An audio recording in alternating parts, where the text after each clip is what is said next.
الشكر علينا. سبحانك لا علم لنا إلا ما علمتنا إنك أنت العليم الحكيم. اللهم انفعنا بما علمتنا وعلمنا ما ينفعنا وزدنا علما نافعا برحمتك يا أرحم الراحمين. Amin. Baik hadirin jamaah bapak-bapak yang dimuliakan Allah Subhanahu wa taala. Alhamdulillah, puji syukur kehadirat Allah Subhanahu wa taala. Pada hari ini kita dipertemukan kembali oleh Allah Subhanahu wa taala di tempat yang insya Allah kita semua mendapatkan keberkahan dari Allah Subhanahu wa taala. Semoga kita semua yang hadir senantiasa dimudahkan segala urusannya oleh Allah Subhanahu wa taala, diberkahi oleh Allah Subhanahu wa taala, dan diberikan ilmu yang bermanfaat, ilmu yang barokah, ilmu yang bisa menyelamatkan kita fid dini wad dunya wal akhirah. Amin ya rabbal alamin. Baik hadirin jamaah bapak-bapak yang dimuliakan Allah Subhanahu wa taala. Kabar baik dan sehat jamaah semuanya? Alhamdulillah ya Allah, luar biasa. Mudah-mudahan semua yang hadir sehat selalu, berkah umurnya, dan insya Allah kita semua husnul khotimah. Amin ya rabbal alamin. Alhamdulillah. Ini jamaah pertama kali saya ke Masjid PSI Tower ya. Pantesan di gedung sebelah kemarin kok sepi ya. Rupanya kabur ke sini semua nih jamaahnya. Alhamdulillah. Tapi tetap ada jamaah di sana, tetap ada. Alhamdulillah.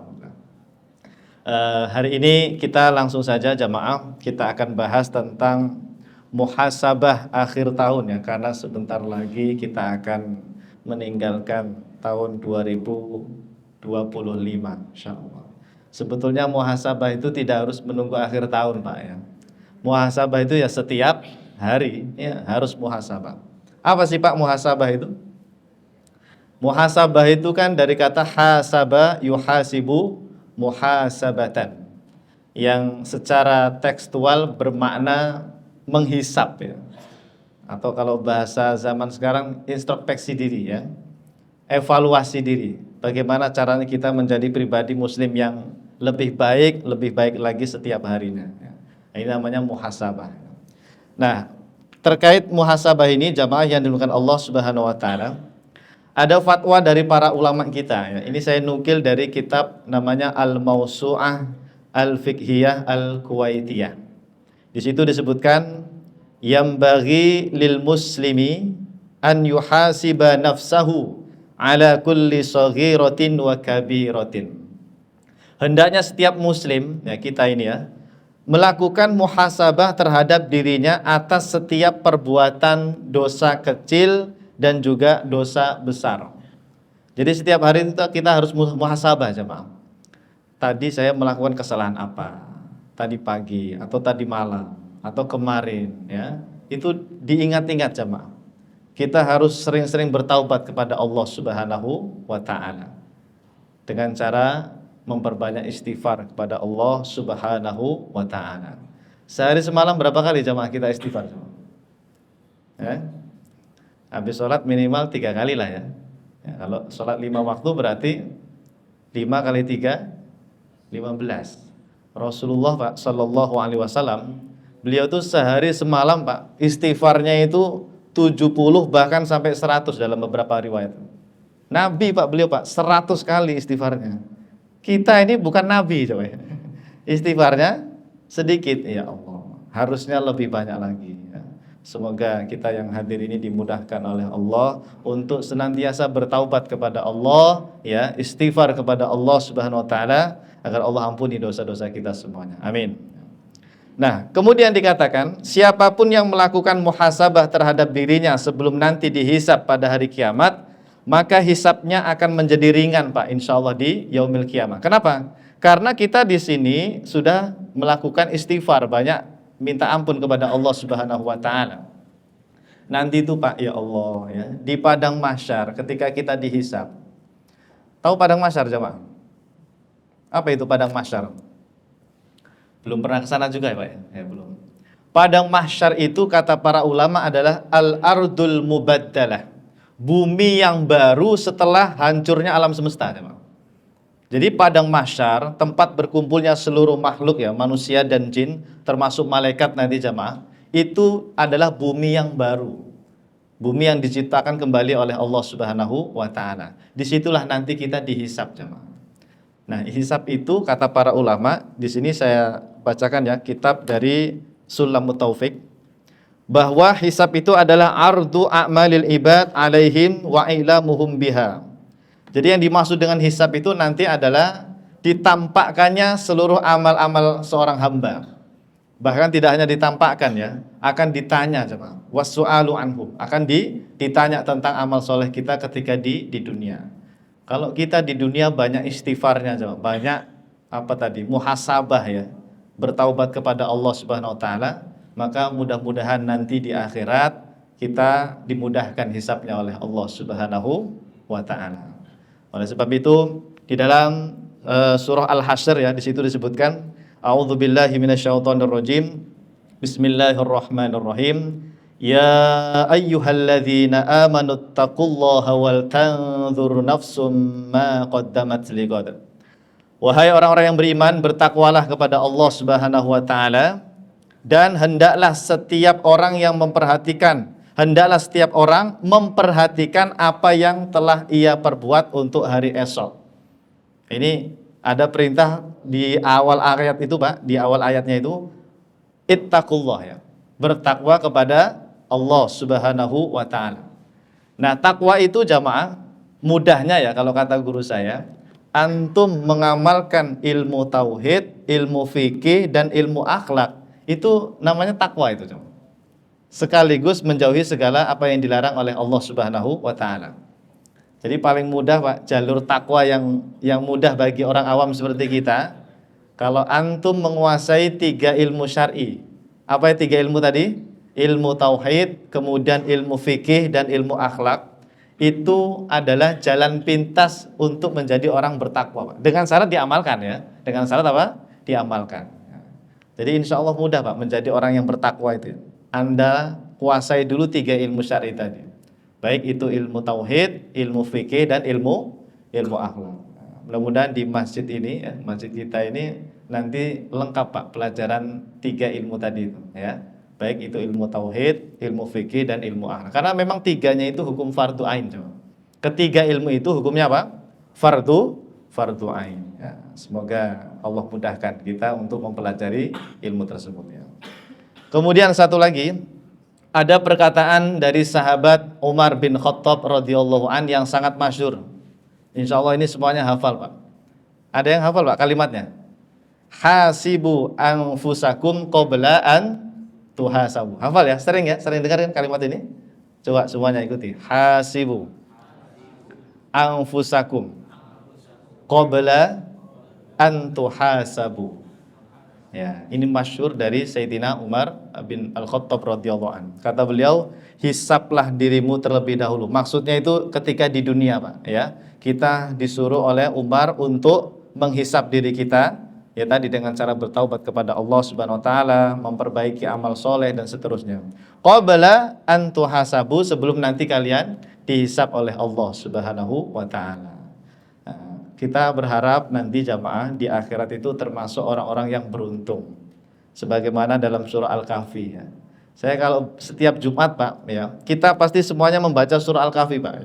Ya kan? Setiap hari Jumat.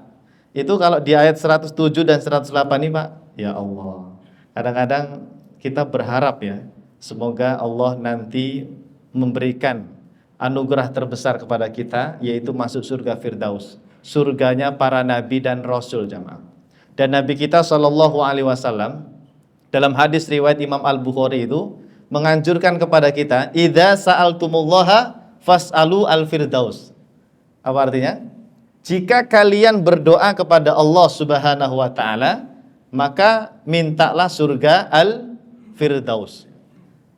Jadi kita Pak disuruh oleh Rasulullah sallallahu alaihi wasallam untuk berdoa, mintanya itu jangan surga yang biasa-biasa, tapi surga yang paling tinggi, yaitu surga firdaus. Dan itulah insya Allah nanti yang akan kita dapatkan, Pak. Amin.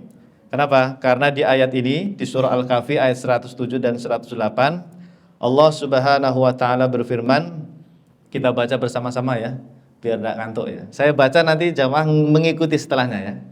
A'udzu billahi minasyaitonir rajim. Ya, silakan.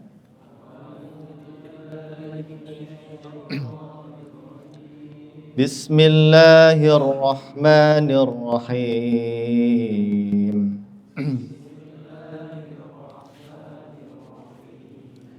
Innalladzina amanu wa amilus solihati kanat lahum jannat. Innalladzina amanu wa amilus solihati kanat lahum jannatul firdausi nuzula.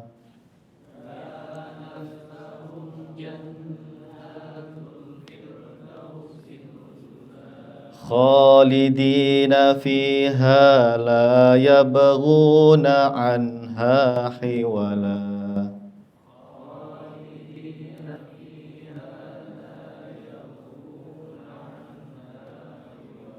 Masya Allah, bareng-bareng kok nikmat ya. Alhamdulillah.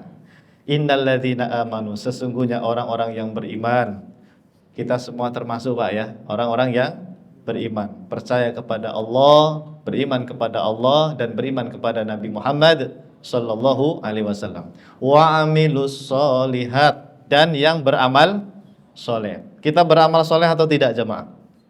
Beramal soleh setiap hari, paling tidak sholat 5 waktu, ya kan? Sholat sunnah. Apalagi jemaah?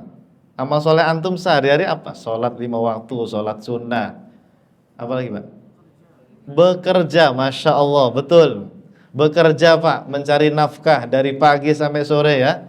Capek-capek bekerja, itu juga ibadah. Ngaji seperti ini, ibadah atau bukan? Ibadah, ngaji, bermajelis ilmu ya. Apalagi Pak? Membantu istri, membantu anak dan seterusnya. Wes, pokoknya banyak Pak amal soleh Anda ya. Maka insya Allah jamaah, kanat lahum jannatul firdausi nuzula. Bagi mereka nanti disediakan surga al-firdaus sebagai tempat tinggal. Ya Allah. Itu yang kita harapkan Pak nanti. Karena nanti begini jamaah, orang di akhirat itu masuk surganya itu ada 2 jalur Pak, kata para ulama. Ada umat Islam itu masuk surganya langsung Pak, langsung. Tapi ada juga yang masuk surganya itu dia harus mampir dulu jamaah. Na'udzubillah ya, mampirnya ke neraka, tapi pada akhirnya dia akan masuk surga. Tapi jangan yang ini Pak ya, jangan yang ini. Na'udzubillah. Kita pengen nanti masuk surganya langsung bersama Rasulullah Sallallahu Alaihi Wasallam. Bahkan berharap masuk surga yang paling tinggi. Namanya surga apa? Al-Firdaus. Ya. Antum berdoa Pak setiap hari, karena disuruh Nabi tadi Pak dalam hadis Sahih Al-Bukhari. Gimana doanya coba? Nah, ikuti saya ya. Allahumma rzuqna jannatal firdaus bi ghairi hisab ma'a Rasulillahi sallallahu alaihi wasallam. Ya. Sudah hafal belum? Allahumma rzuqna jannatal firdaus bi ghairi hisabin ma'a Rasulillahi sallallahu alaihi wasallam. Ya Allah, anugerahkanlah kepada kami surga firdaus tanpa hisab ya Allah bersama Rasulullah sallallahu alaihi wasallam. Bahasa Indonesia enggak apa-apa, silakan. Itu disuruh Nabi Pak. Fa idza sa'altumullaha fas'aluhu al-firdaus. Kalau kalian berdoa minta kepada Allah, mintalah surga firdaus, kata baginda Rasulullah sallallahu alaihi wasallam. Oke, nah. Baik jamaah yang dimuliakan Allah Subhanahu wa taala, saya akan langsung masuk ke pembahasan muhasabahnya, contohnya seperti apa. Nah, ini. Saya kumpulkan Pak, setidaknya ini Pak yang harus kita muhasabah ya. Setiap hari kalau bisa jamaah. Tidak hanya momentumnya pas akhir tahun saja ya. Ada 7 hal Pak yang mesti kita muhasabah. 1 adalah terkait sholat 5 waktu. Kemudian nanti yang kedua masalah puasa Ramadan. Kemudian yang ketiga masalah zakat. Kemudian yang keempat sholat sunnah. yang kelima puasa sunnah, kemudian yang keenam sedekah, dan yang ketujuh zikir, ya, amalan zikir. 7 hal ini Pak, kalau bisa setiap hari kita evaluasi, kita muhasabah diri kita. Misalnya jemaah yang nomor 1, kalau bicara sholat 5 waktu sudah setiap hari atau belum, pasti jawabannya sudah Pak, alhamdulillah. Tinggal Pak, dicek Pak, dulu ya, dulu tuh kapan ya? Ya mungkin waktu masih muda, SMP, SMA, atau waktu kuliah, ada tidak jamaah sholat 5 waktu, sholat fardu kita yang terlewatkan? Kira-kira ada atau tidak jamaah? Mungkin ada ya, mungkin ada. Gimana itu Pak? Mungkin Pak Ustadz waktu SMP sih ngakunya sholat sama orang tua, ya, ngakunya sholat. Mau ke masjid ya, ternyata belok ke warung bakso misalnya, ya Allah. Ini bukan saya curhat Pak ya, bukan ya. Ini dari orang lain ya, bukan saya ya. Contoh saja. Nah, artinya gini Pak, kalau pernah tidak sholat itu, apakah cukup hanya istighfar saja Pak? Ya Allah, aku bertobat, ya Allah, ampuni dosa-dosaku, ya Allah, dulu saya pernah tidak sholat, ya Allah. Apa hanya seperti itu saja Pak? Atau ada kewajiban lain? Ada kan? Apa kewajiban kita jamaah? Mengqadha, ya betul. Bahkan jamaah terkait mengqadha sholat 5 waktu ini sudah menjadi ijma' ulama 4 mazhab Pak. Saya sangat menyayangkan ada sebagian guru yang menyampaikan bahwa qadha sholat itu tidak ada, katanya begitu ya. Tapi mungkin Pak, yang disampaikan itu pendapat minoritas ya. Memang ada, misalnya pendapatnya Imam Ibnu Taimiyah ya, termasuk Imam Az-Zahiri, itu tidak ada yang namanya qadha sholat, cukup beristighfar, perbanyak amal soleh. Namun jamaah, Imam Nawawi itu mengklaim ya di dalam kitabnya, mayoritas 4 mazhab, jumhur ulama ya, atau kebanyakan ulama 4 mazhab itu ajma'a. Kalimatnya begitu Pak di kitabnya Imam An-Nawawi. Sepakat tentang wajibnya mengqadha sholat bagi yang pernah meninggalkan sholat 5 waktu. Nah, maka lebih baik Pak, lebih utama kalau ada di antara kita yang pernah meninggalkan sholat fardu, sebaiknya sibukkan diri dengan mengqadha sholat ya. Ada orang itu Pak ya, rajin sholat duha, rajin sholat tahajud. Padahal dia punya hutang qadha qadha sholat Pak, malah tidak pernah dilaksanakan. Lebih wajib mana Pak? Mengqadha sholat atau sholat sunat duha, sholat tahajud? Sholat duha, sholat tahajud itu sunnah apa wajib? Sunnah dong ya. Kalau mengqadha sholat, wajib dong Pak, wajib itu. Mestinya didahulukan yang wajib dulu begitu. Dalam artian ya kalau bisa himbang lah ya, seimbang. Kalau rajin sholat sunnah, ya kita juga harus rajin mengqadha sholat kita ya. Ustadz, oke, saya mau mengqadha nih Pak Ustadz, cuma saya lupa jumlahnya nih. Waduh, waktu SMP pernah enggak sholat, SMA apalagi misalnya. Itu bagaimana kalau sholat kita jumlahnya lupa itu, yang pernah kita tinggalkan? Gimana jamaah kalau lupa begitu? Saya pernah baca di fatwa beberapa kitab mazhab Syafi'i, kata para ulama, jika kita lupa mana ya menentukan apakah subuhnya atau asarnya yang sering ditinggalkan, itu kata para ulama justru diqadha 5-5-nya. Ya. Zuhur, asar, maghrib, isya, subuh. Karena kita sulit memastikan. Dulu yang sering saya tinggalin ini yang asar apa yang maghrib atau subuh malah. Nah, sulit Pak untuk menentukannya. Maka kata para ulama untuk ihtiyaton, berhati-hati ya, kita mengqadha 5-5-nya itu, zuhur, asar, maghrib, isya dan subuh ya. 5-5-nya diqadha ya. Nah, tinggal berapa kali mengqadhanya ya. Ya, Anda berusaha saja setiap hari mengqadha sampai Anda itu yakin betul bahwa Anda sudah selesai gitu. Kira-kira Pak, kalau baru mengqadha sehari 2 hari itu cukup nggak menutupi yang dulu SMP SMA misalnya? Cukup nggak? Nggak cukup kan? Berarti kita harus lebih banyak lagi mengqadhanya setiap hari. Ya, oke. Jadi gitu ya jemaah ya. Kita muhasabah diri kita setiap hari bahwa kalau ada di antara kita yang pernah meninggalkan sholat 5 waktu, maka buru-burulah diqadha sholatnya. Karena itu tanggung jawab kita nanti di akhirat ya. Amalan yang pertama kali dihisab apa jemaah? Nanti di padang mahsyar. Sholat ya kan?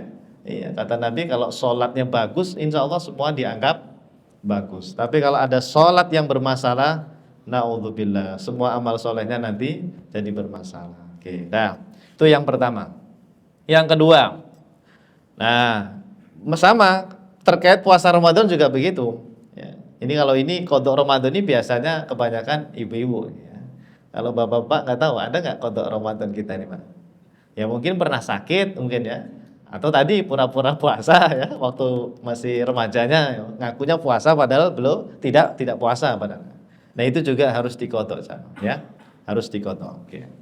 Kemudian yang ketiga yaitu muhasabah terkait zakat jemaah. Zakat harta, pernahkah kita Pak memiliki harta yang harusnya dibayarkan zakatnya, tapi kita karena belum tahu ilmunya. Misal contoh jamaah, ada salah satu zakat itu ya, kalau yang disepakati ulama 4 mazhab itu zakat yang dikiaskan kepada emas atau perak. Namanya zakat uang Pak, zakat uang tabungan. Ya. Emas itu berapa Pak sekarang? 1 gramnya? 2,4. Itu kalau dikali 85 berapa? 85 gram. Kan nisabnya emas 85 gram. Kalau dulu Pak gampang hitungnya Pak. Kalau 1 juta ya, 1 gramnya 1 juta, 85 juta ya. Nah, sekarang berarti berapa itu nisabnya? Masya Allah 200. Itu nisab emas ya. Ya. Misal Pak.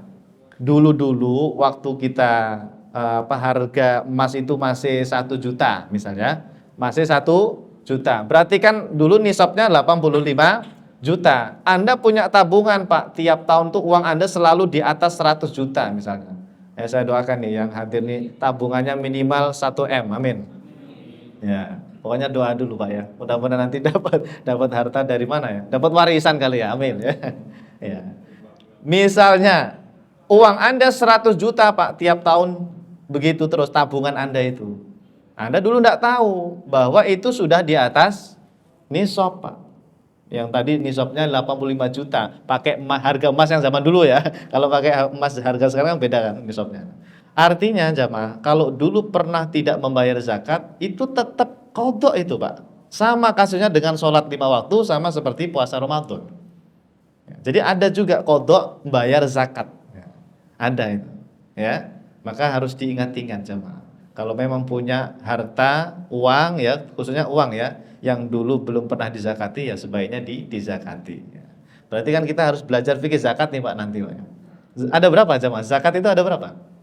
Madzhab Syafi'i saja. Kalau 4 madzhab mungkin nanti antum tambah pusing. Dalam madzhab Syafi'i itu ada berapa zakat? Kan dibagi 2 kan zakat itu ya. Ada zakat badan sama zakat mal. Zakat badan itu hanya zakat fitrah itu Pak. Contohnya hanya zakat fitrah. Kalau zakat mal ada berapa? Coba. Ada berapa? Zakat mal. Pertanian, peternakan, ya kan? Kayaknya 2 itu kita nggak punya itu ya. Di Jakarta nggak ada pertanian, nggak peternakan. 3, emas, ya. Terus perak, apalagi? Hah? Ini yang madzhab Syafi'i dulu.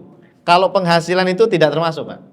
Ya, itu nanti termasuk zakat kontemporer ya, zakat yang diperdebatkan oleh para ulama. Ini yang madzhab Syafi'inya dulu coba ya. Dapat apa tadi? Peternakan, pertanian, emas, perak, termasuk uang tabungan ya. Kemudian, oh ya, barang dagangan yang punya toko Pak. Anda punya bisnis jual beli itu ada zakatnya ya. Kemudian apa lagi? Rikas ya, tambang, rikas sama makdin. Tambang itu makdin ya. Kalau rikas itu barang temuan emas dan perak ya. Berarti ada 8 itu Pak. Untuk zakat mal ada 8. Kayaknya yang hadir ini kenanya itu di jalur uang tabungan tadi itu kayaknya. Ya, kalau pertanian, peternakan kayaknya enggak punya kan? Enggak punya ya. Punya kambing enggak di rumah? Ada sapi? Enggak ada ya. Sawah? Sawahnya udah jadi perumahan di Jakarta kan ya. Paling enggak antum kenanya di jalur apa? Uang tabungan ya. Emas mungkin istri Anda kena. Kalau istri Anda punya emas, nanti dia kena zakat apa? Zakat emas ya. Toko punya Pak? Zaman sekarang pada punya toko enggak ini? Ada? Masya Allah, bos ya.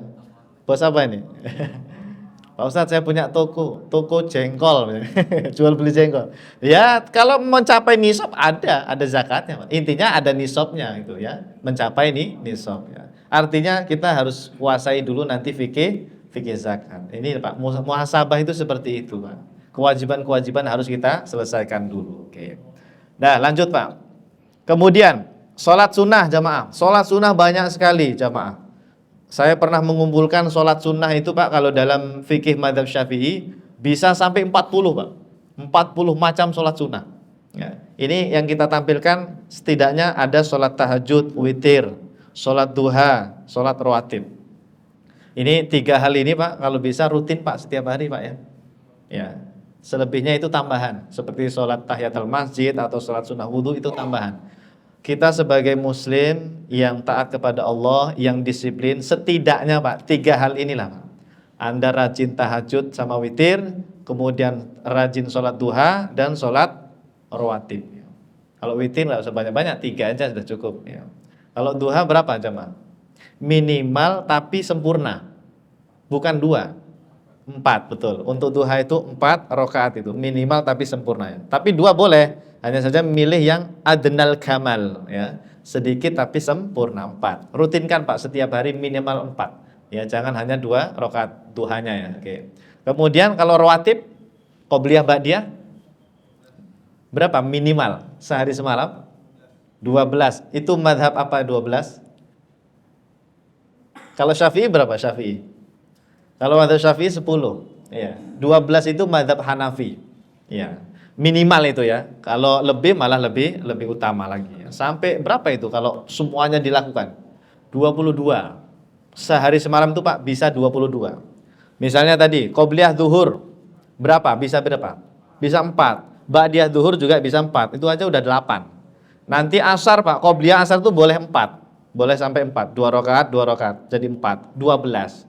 Maghrib qobliyah sama ba'diyahnya masing-masing 2.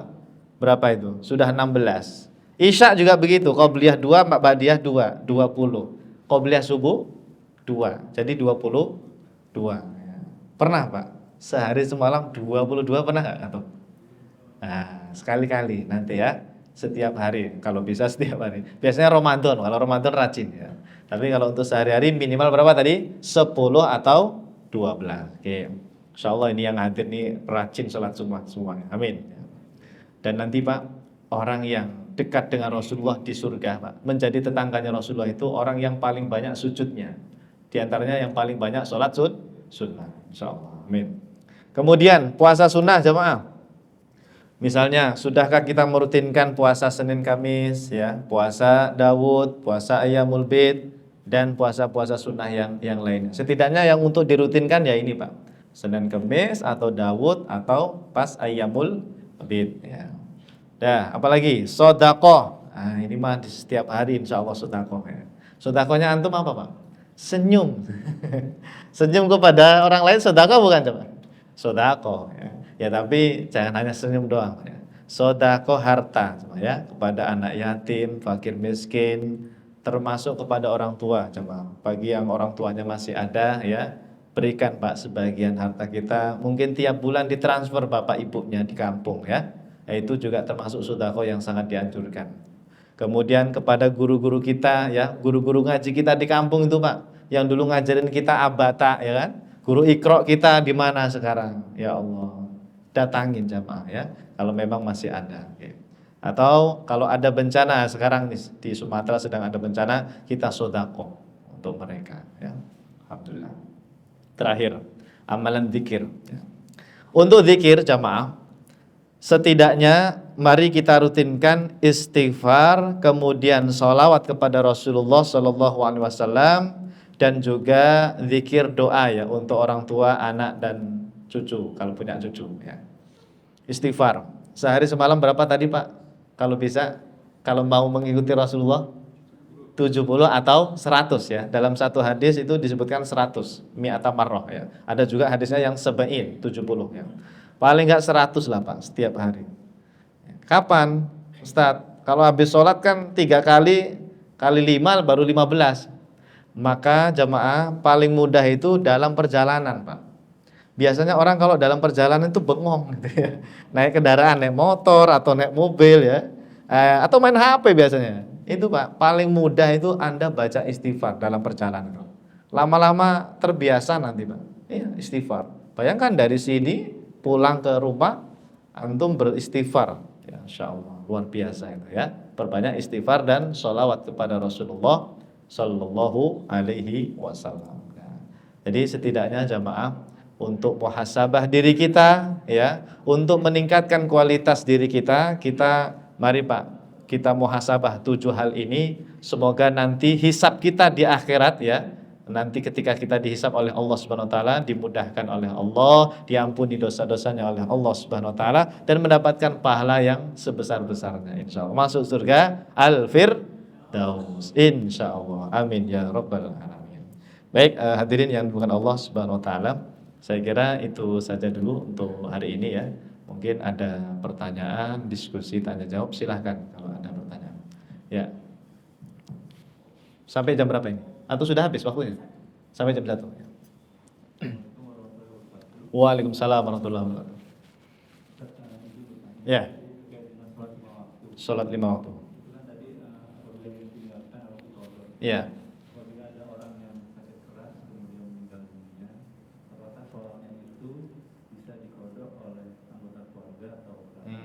Ya, baik. Ya.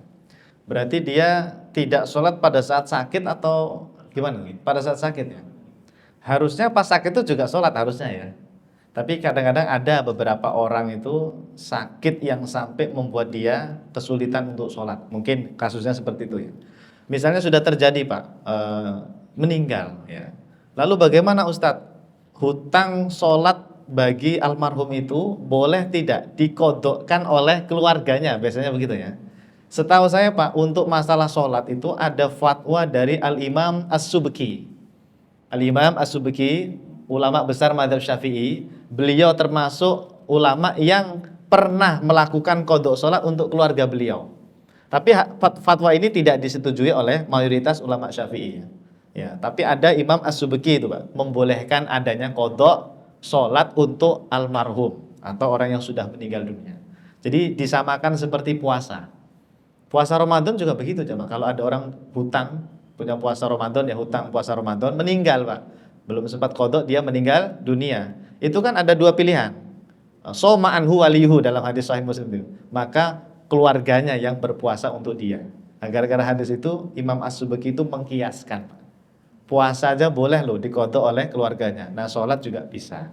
Jadi istilahnya kias, dalilnya itu apa? Dikiaskan. Tapi ulama mayoritas Syafi'i tidak mau memfatwakan seperti itu. Mu'tamadnya tidak boleh, tidak bisa dikodok ya.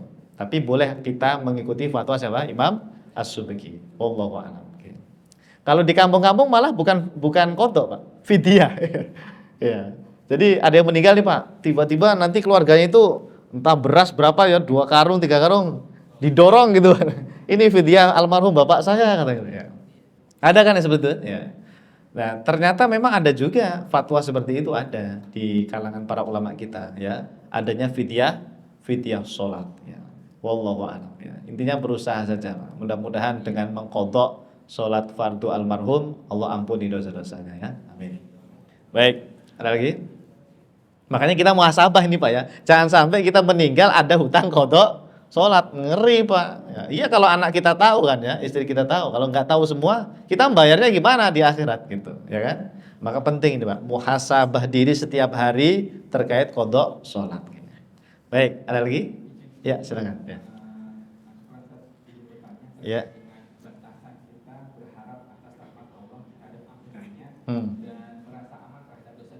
Masya Allah, baik. Ya. Baik. Ya. Iya. Bagus ini, bagus. Terima kasih Pak, pertanyaannya bagus sekali. Karena ada orang tuh begini Pak, dia hanya berharap rahmat Allah tiap hari gitu. Allah kan maha pengampun, insya Allah saya diampuni gitu ya. Tapi dia rajin bermaksiat dan sebagainya. Atau sebaliknya, ada orang itu terlalu takut Pak kepada Allah ya. Takutnya luar biasa sampai seolah-olah menganggap Allah itu syadidul iqab dan seterusnya, dia merasa takutnya. Nah, ada resep Pak dari Imam Nawawi. Imam Nawawi itu di kitab Al-Majmu' apa Al-Azkar ya, saya agak lupa. Kalau nggak salah di Al-Majmu' itu, beliau mengatakan, kalau kondisinya seperti kita Pak, yang insya Allah masih lama ya, apa sakaratul mautnya, insya Allah, amin ya. Untuk seperti kita, kata para ulama, harus seimbang. Antara ar-roja dan khauf itu harus seimbang. Anda harus rajin beramal soleh karena mengharapkan pahala dari Allah Subhanahu wa taala, mengharapkan rahmat Allah Subhanahu wa taala, dan Anda juga kalau misalnya ada kesalahan-kesalahan ya atau perbuatan dosa, Anda mengingat bahwa Allah itu Maha Pengampun. Allah itu memberikan rahmatnya, ampunannya kepada hamba-hambanya. Jadi harus seimbang, Pak. Harus seimbang antara roja itu apa sih roja? Berharap rahmat Allah, ampunan Allah. Dengan khauf, rasa takut kepada Allah harus seimbang. Itu kalau kondisinya seperti kita. Tapi kata Imam Nawawi, kalau kita sudah mendekati ajal, sakaratul maut Pak, ya, kita ini kan bakalan mati Pak, ya, dan juga merasakan yang namanya sakaratul maut. Itu kata Imam Nawawi, yang harus Anda perbesar adalah itu rojaknya. Rojak itu apa? Tadi harapan, mengharap Allah itu Maha Penyayang, Maha Pengampun. Makanya kalau orang menjelang meninggal itu Pak ya, misalnya ada orang yang sudah sepuh, sakit-sakitan, dia sudah tidak bisa bergerak ya, itu Anda bisikan di telinga dia Pak, jangan khawatir, jangan takut, Allah itu Maha Pengampun, Allah itu Maha Penyayang, insya Allah dosa-dosa Bapak diampuni oleh Allah. Ya gitu Pak, jangan ditakut-takuti Pak, awas Pak ya, bentar lagi nih Pak, neraka ini Pak, hati-hati Pak. Jangan ditakut-takuti Pak ya. Nah, itu kata Imam Nawawi begitu. Kalau menjelang sakaratul maut lebih didahulukan apa? Rojaknya, ya, berharap ampunan rahmat Allah. Tapi kalau seperti kita seperti ini harus seimbang antara rojak dan khauf. Wallahu a'lam. Baik. Ada lagi? Cukup? Ya, satu lagi. Ya. Waalaikumsalam warahmatullahi wabarakatuh.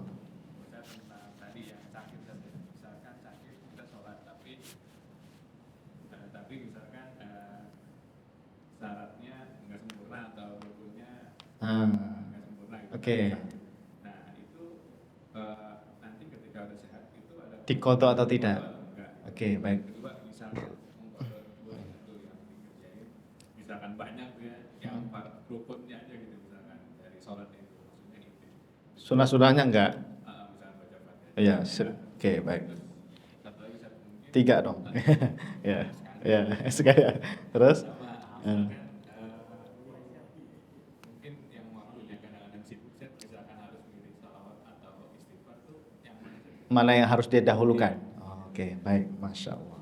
Baik, yang pertama Pak, kalau ada orang sakit ya, terus dia selama sakit itu bisa melakukan sholat ya, mungkin dengan berbaring atau dengan sambil duduk gitu ya. Apakah nanti kalau sudah sembuh dia wajib mengkodok sholat yang ketika dia lakukan sambil sakit tadi? Bagaimana Pak Ustadz hukumnya? Dilihat Pak, sholatnya itu sholat lihurmatil wakti atau bukan? Dalam artian Anda bisa wudu nggak pas sholat tadi? Atau bisa tayamum atau tidak? Karena kadang-kadang ada orang itu Pak, dia nggak bisa wudu, nggak bisa tayamum, pokoknya sholat semampunya pada saat sakit. Kalau seperti ini, sholat semampunya tanpa wudu, tanpa tayamum, itu kan disebut dengan sholat lihurmatil wakti. Berarti nanti kalau sudah sembuh, wajib diqodho. Ya. Atau misalnya pada saat sakit Pak, ada ini, najis yang menempel, pakai kateter biasanya. Mohon maaf, pakai apa? Kateter yang pipisnya nanti ditampung gitu ya. Itu kan nempel dengan tubuh kita Pak. Lah kita sholat bawa najis itu. Berarti sholat kita itu statusnya lihurmatil wakti. Maka berarti sholat yang seperti ini nanti harus diqodho setelah sembuh loh ya. Setelah sembuh diqodho. Ya, tapi kalau nggak sembuh Pak Ustadz meninggal, ya wes, ya itu sudah, nggak apa-apa. Ini kalau dia sembuh ya, kalau sembuh wajib diqodho. Berarti yang tidak usah diqodho itu kalau sholatnya itu Pak memang sempurna. Dalam artian tidak membawa najis ya, dia bisa berwudu atau bisa tayamum begitu. Itu tidak ada kodok-kodokan. Paham ya? Oke. Nah, wallahu a'lam. Terus yang kedua, kalau kodok sholat yang tadi banyak karena banyak, pengen cepat-cepat, hanya mengambil rukunnya saja ya tidak masalah. Tidak masalah. Misalnya Allahu Akbar langsung Fatihah gitu ya. Setelah Fatihah langsung rukuk gitu kan? Tidak masalah. Itulah pentingnya belajar fikih Pak ya. batasan kita sah atau tidak sahnya sholat kita ya memang melihatnya ke rukun-rukun sholat ya. Rukun-rukun sholatnya saja tidak masalah. Oke, terus yang terakhir apa tadi? Oh ya, mana yang didahulukan Pak antara sholawat dengan istighfar? Oh ini pilihan yang sulit ini ya. Tapi kalau melihat dari segi keutamaan Pak, orang yang rajin sholawatan itu Pak, pahalanya selain diampuni dosa-dosanya ya, dia mendapatkan pahala yang banyak sekali Pak dari sholawatnya itu. Kalau istighfar kan ya tadi mohon ampun saja kan ya. Tujuannya kan apa? Memohon ampun kepada Allah Subhanahu wa taala. Maka kalau sholawat itu di samping Anda mengucapkan salam kepada Rasulullah dapat pahala sholawat yang dibalas sampai 10 kali lipat itu Pak. Kemudian apa ya? Orang kalau rajin sholawat itu nanti pokoknya banyak keutamaan lah. Maka yang lebih utama ya sholawat. Dengan sholat pun diampuni dosa-dosa kita, ya kan? Iya. Orang yang memperbanyak sholawat itu Pak, meskipun tidak beristighfar ya, dia apa namanya? Diampuni dosa-dosanya oleh Allah Subhanahu wa taala. Oke. Tapi kalau saya Pak, digabung aja. Digabung, gini aja. Allahumma sholli ala sayyidina Muhammad wa ala ali sayyidina Muhammad astaghfirullahaladzim. Begitu aja. Iya, tanpa perlu menghilangkan dari salah satunya. Iya. Tidak apa-apa, digabung, dibaca setiap hari sambil jalan atau sambil naik kendaraan. Allahumma sholli ala sayyidina Muhammad wa ala ali sayyidina Muhammad astaghfirullahaladzim. Terus diulang lagi begitu. Digabung aja ya. Oke, wallahu a'lam. Baik, cukup jemaah? Baik, alhamdulillah, terima kasih. Semoga manfaat, berkah ilmunya. Semoga Allah berikan taufik hidayahnya kepada kita semua, sehingga nanti ketika di akhirat kita dihisab dengan hisab yang mudah. Amin. Bahkan berharap masuk surga tanpa hisab bersama Rasulullah Shallallahu Alaihi Wasallam. Amin ya Allah ya Rabbal Alamin. Terima kasih. Itu saja dari saya. Wallahul muwaffiq ila aqwamit thoriq. Wassalamualaikum warahmatullahi wabarakatuh.